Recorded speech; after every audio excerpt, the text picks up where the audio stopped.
राधे कृष्ण दोस्तों। बात उस समय की है जब हवाई जहाज इतने प्रचलित नहीं थे और विदेश जाने के लिए समुद्री जहाज से ही जाना होता था, जिसमें लंबा समय तो लगता ही था। रास्ते में अनेक प्रकार की कठिनाइयां भी आती थी। उसी काल के एक विद्वान पंडित समुद्री जहाज द्वारा कहीं दूर देश जा रहे थे। उन्हें अपने ज्ञान और विद्वता पर बहुत नाज था। सफ़र लंबा था और एक रात जोर का तूफान आया, जिससे जहाज में कुछ खराबी आ गई। कप्तान ने जहाज को एक द्वीप के पास लंगर डालकर खड़ा कर दिया।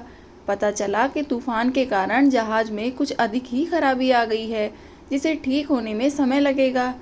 पंडित जी ने सोचा क्यों ना इस समय का उचित उपयोग किया जाए और द्वीप के वासियों को धर्म की शिक्षा दी जाए। उन्हें ईश्वरीय ज्ञान देकर उस तक पहुंचाने का मार्ग बताया जाए ताकि वह अपना परलोक सुधार सकें। पंडित जी जहाज के कैप्टन से इजाज़त लेकर एक छोटी नाव द्वारा द्वीप पर जा पहुंचे। वहां उनकी मुलाकात 3 द्वीपवासियों से हुई। वह अनेक वर्षों से उस सूने द्वीप पर रह रहे थे। अच्छी बात यह थी कि वह भी उसी भाषा में बोलते थे जो पंडित जी स्वयं बोलते थे, अतः उनसे बातचीत करना सरल हो गया। पंडित जी ने उनसे ईश्वर और उनकी आराधना पर चर्चा शुरू की। उन्होंने द्वीपवासियों से पूछा, क्या आप ईश्वर को मानते हैं? वे सब बोले हाँ।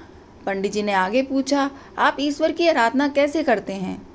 उन्होंने बताया कि हम अपने दोनों हाथ ऊपर करके कहते हैं, हे ईश्वर, हम आपकी संतान हैं, आपको याद करते हैं, अतः आप ही हमारा ध्यान रखना। पंडित जी ने कहा, यह प्रार्थना तो ठीक नहीं है। इस पर उनमें से एक ने कहा, तो आप हमें सही प्रार्थना सिखा दीजिए। पंडित जी ने उन्हें सही तरीके से कुछ मंत्र बोलने सिखाए। तब तक जहाज बन गया और पंडित जी अपने सफ़र पर आगे बढ़ गए।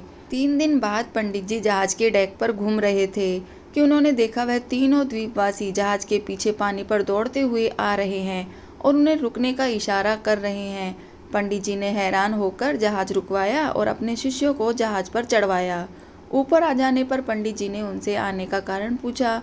तब वे बोले, बाकी सब तो हमें याद है, परंतु आपके द्वारा सिखाया वह मंत्र हम अगले दिन ही भूल गए, इसलिए आपके पास उसे दोबारा सीखने आए हैं। मेहरबानी करके हमारी मदद कीजिए। हम वादा करते हैं अब हम उसे नहीं भूलेंगे। तब पंडित जी ने कहा, ठीक है, पर ये तो बताओ कि तुम लोग पानी पर दौड़कर कैसे आए हो?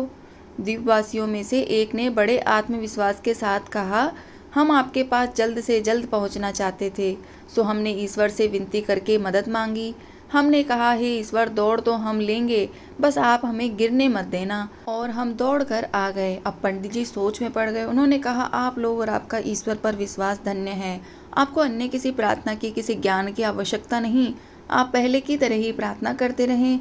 सच है, ईश्वर पर सच्चा विश्वास ईश्वर की आराधना प्रणाली से अधिक महत्वपूर्ण है। जय श्री राधे कृष्ण दोस्तों।